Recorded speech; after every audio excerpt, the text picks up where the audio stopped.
সাহাবাদের ইসলাম হলো ব্যবহারিক ইসলাম, আর আমাদের অনেকের ইসলাম, সবাই না, অনেকের ইসলাম হলো পুঁথিগত বিদ্যা।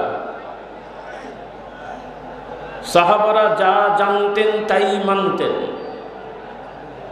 যা করণীয় তা করতেন, যা বর্জনীয় তা বাদ দিতেন। আমরা যা জানি তা করি না, যা করার না তা করি, যা করার তা করি না। এক হয়ে গেছি না? এক হলাম তো নাকি? দেখতে এক, আমাদেরও মাথায় টুপি আছে, দাড়ি আছে, জব্বা আছে। সাহাবাদেরও টুপি ছিল, দাড়ি ছিল, জব্বা ছিল। বাহ্যিক এক। তফাৎ হলো আল্লাহর নবীর সাহাবাদের সকলের দাড়ি টুপি জব্বা হালাল টাকার, কিন্তু আমাদের অনেকের দাড়ি টুপি জব্বা হারাম টাকার। এক হয়েছে? বাহ্যিক তো দেখতে এক, কিন্তু প্র্যাকটিক্যাল কি, বাস্তবতাটা কি হবে? একটা হলো জীবন্ত মানুষ আর একটা মৃত মানুষ। একটা জিন্দা মানুষ মারা যাওয়ার নিদর্শন কি? কল্লা নাই হয়ে যায় নাকি? হাত পা অর্ধেক হয়ে যায়। হাত পা কল্লা সব ঠিক থাকে, দেখতে শুনতে সবই এক।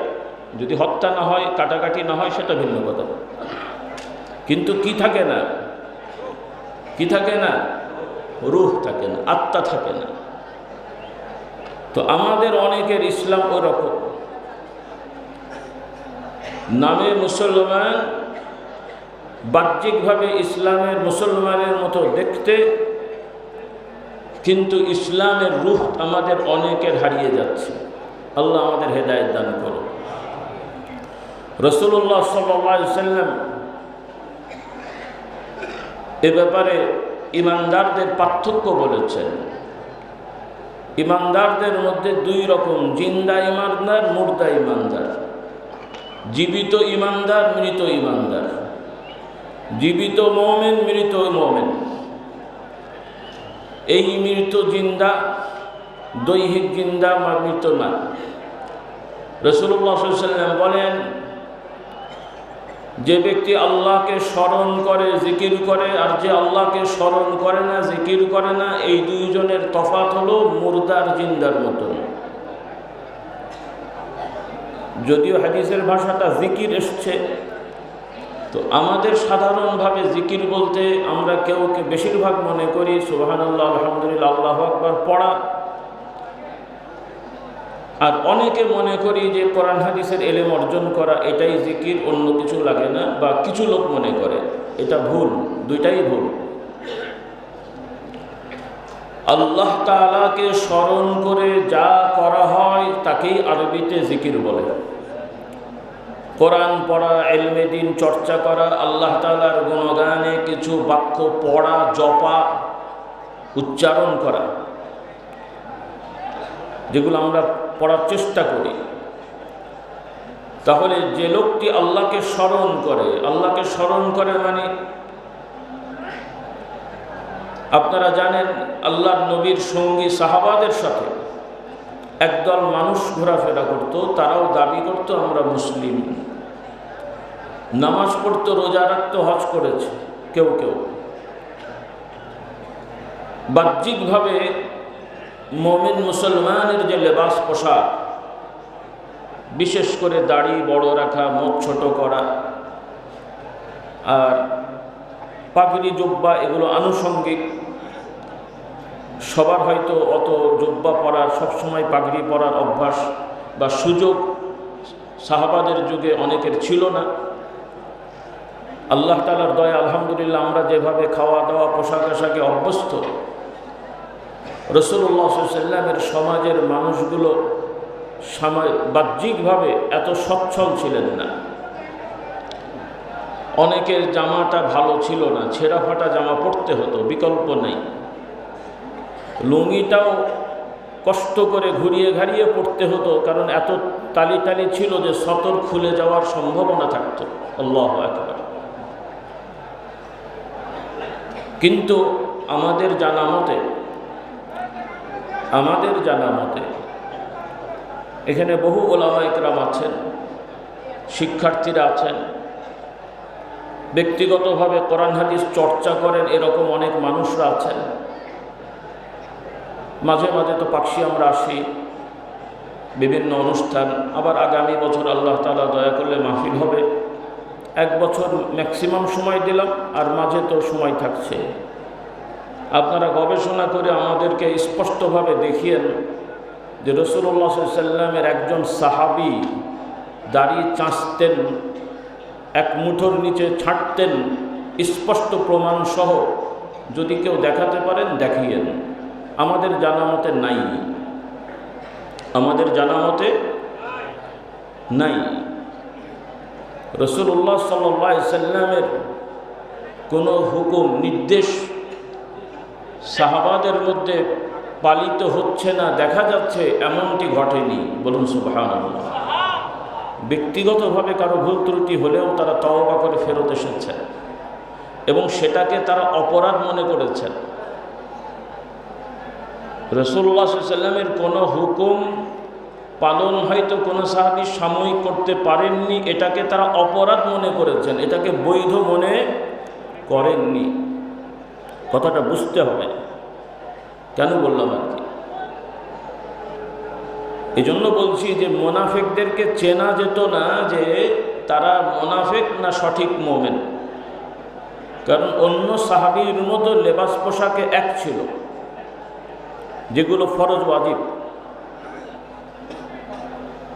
কিন্তু তাদের অন্তরে কোরআন সম্পর্কে, আল্লাহ সম্পর্কে, নবী সম্পর্কে দৃঢ়তা ছিল না, সংশয় ছিল। সাহাবারা না জানলেও আল্লাহর নবী সাল্লাল্লাহু আলাইহি ওয়াসাল্লাম ওহীর আগে না জানলেও আল্লাহ তাআলা জানতেন। বলুন সুবহানাল্লাহ। এজন্য আল্লাহ তাআলা ওহী করে রাসূলুল্লাহকে সাবধান করেছেন যে আপনার আশপাশে এই লোকগুলো যাদেরকে আপনি মুমিন মুসলিম মনে করে ভালোই মনে করছেন, বাস্তবে কিন্তু তারা প্রকৃত মুমিন মুসলিম না। তো এখানে দুটো বিষয় আমরা বুঝলাম যে মুনাফিকরাও কিন্তু জিকির করত, নামাজ পড়তো, রোজা রাখতো, দাড়ি টুপি ছিল, কিন্তু কোরআনুল কারীমে আল্লাহ তাআলা এই মুনাফিক আর মুমিনদের তফাতের কথা বলেছেন। ঈমানদাররা আল্লাহ তাআলাকে স্মরণে রাখে, জিকিরে রাখে, সার্বক্ষণিক সর্বসময় বেশি বেশি। বলুন সুবহানাল্লাহ। কারণ কোরআনুল কারীম আল্লাহ তাআলা হুকুম দিয়েছেন উযকুরুল্লাহ যিকরান কাসীরা। তাহলে ঈমানদারদের বৈশিষ্ট্য হলো আল্লাহর হুকুম সবসময় পালন করবে, বেশি বেশি করবে। আর সকাল সন্ধ্যা সর্ব অবস্থায়। আর মুনাফিকদের কথা কোরআনুল কারীমে বলা হয়েছে ওয়ালা ইয়াযকুরুনাল্লাহা ইল্লা কালিলা। মুনাফিকরাও জিকির করে, মুনাফিকরাও নামাজ পড়ে, কিন্তু তারা বেশি করে না। কতটুকু করে? যতটুকু করলে মানুষ মনে করবে মুমিন। বলুন নাউযুবিল্লাহ। তাহলে বোঝা গেল যে নবীর জামানার মুনাফিকগুলোর একটা স্ট্যাটাস ছিল যে মানুষ যেন ধরতে না পারে যে আমি মুনাফিক, এই জন্য নামাজ পড়া, দাঁড়িয়ে রাখা, টুপি পড়া বা বাহ্যিক আর কি যেগুলো আছে করত। কিন্তু বর্তমান আমাদের সমাজের বড় বড় ইসলামের মর্দে মুজাহিদ হয়েও দেখলে তাকে নমস্কার দেবেন না, সালাম দেবেন, চেনা যায় না, কিন্তু মুখে মুখে বড় বড় কথা। এখন বিবেকের কাছে প্রশ্ন করেন তাদের দ্বারা আমরা কি ফায়দা পাব? আমরা কারো অন্তর জানি না, কিন্তু কোরআনুল কারীমে আল্লাহ তাআলা বললেন কাফের মুশরিক মুনাফিকদের শত্রুতার কথা বললেন যে তাদের বাস্তবতা বাহ্যিকভাবেই তাদের শত্রুতা তো তোমরা দেখতে পাচ্ছ, কিন্তু এদের অন্তরে যেটা আছে এটা বাহ্যিকের থেকে আরো বড় ভয়ঙ্কর। বলুন নাউযুবিল্লাহ।